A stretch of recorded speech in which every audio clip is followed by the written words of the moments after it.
Time now for our regular South Carolina cooking segment, this time from the foothills of the Blue Ridge Mountains in Greenville, South Carolina, where we find the Blue Ridge Brewing Company on the town's trendy Main Street. Blue Ridge has been here for 15 years. Of course, our brewery, we brew 4 of our own beers, which is the 4 we keep on tap all the time. Plus, we try to keep 2 seasonals and have a wide selection of menu items, including wild game, from pizzas, sandwiches, steaks, to anything, kids' meals, everything, something to satisfy everyone. It's only fitting, we thought, that in an episode of Voices of Agriculture focusing on wildlife, we should feature a South Carolina restaurant that serves, well, wildlife. One of the more requested items on the restaurant's menu is the Wild Game Sampler, from which patrons can choose any 3 of a selection of fresh venison, antelope, quail, rabbit, buffalo, wild boar, or duck breast. We make everything from scratch, such as our ketchup, mustard, our kitchen, and whatnot. Chef Rich marinades. We make our own marinade sauces. Let's go into the kitchen to find out what the chef has cooking up for us today. Hi, welcome to Blue Ridge Brewing Company here in Greenville, South Carolina. We're going to do a small demonstration of some game meats. Some of the things we use here are local to our area. We've got some fresh rabbit that we're going to cook today. We've also got some quail from the low country, and a little bit of wild boar is going to be thrown in as well. We do a lot of game meat here at the restaurant. We're a brew pub, so we do a lot of neat things. We try and incorporate beer and pair those with our game meats. So this ought to be fun and interesting. Today we're going to do a dry rub with some wild boar. Real simple wild boar rub. A little bit of salt, a little bit of cumin, a little bit of paprika.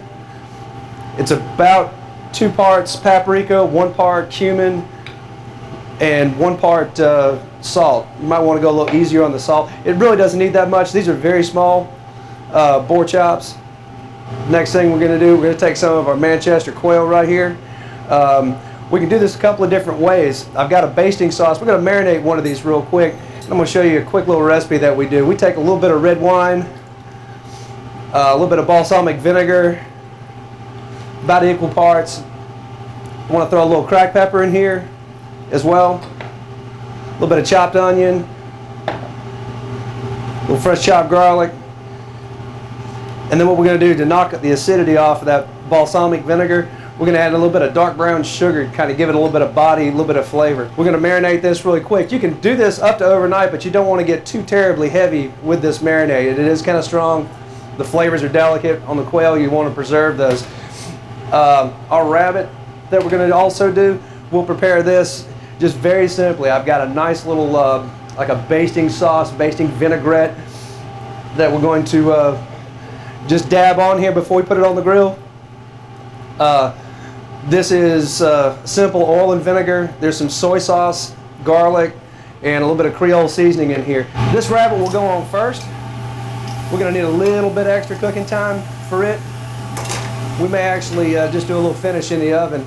Not too terribly hot on the grill, because that sugar will burn. You want to caramelize it a little bit, that's fine, but we'll go a little easy on the heat. All right, the last thing we're going to put on the grill is our wild boar. We're going to take these, we're going to cook these relatively quick. We don't want to do too much heat to them. These are relatively thin, they're delicate. There's not a tremendous amount of fat on here. We got some nice color right there. Here's our other quail we've got marinated up. And you notice, you see how that sugar in there really caramelized up nicely. We'll take a little bit more of that marinade and let's baste that on there real good. We get that nice flavor in there, and that'd be your quick marinade on there. To allow this rabbit to get cooked through without hurting the outside, we're going to transfer this into the oven. Just into a skillet. Keep this simple. Add a little bit of wine, a little bit of water, a little bit of chicken stock, anything you like, and we'll just finish that up in the oven for a little while. Okay, we're going to put the last finishing touch on our quail dish right here. We've got our marinated quail, and then our basted quail we do with our simple vinaigrette. All this is garnished out really nice, looks pretty, but simple preparations. We really like to keep it like this. You can dress it up. There's really no big deal here. I think you really enjoy it. Try some of these recipes or experiment on your own. Wild game is really not that far out there. Most of the flavors of what you can buy in the grocery store or you can order online are relatively mild. The flavor of the game's there. They're not real strong. They're not real gamey. So don't be afraid to step it out there a little bit and try some different meats. It's a nice way to change up what's for dinner.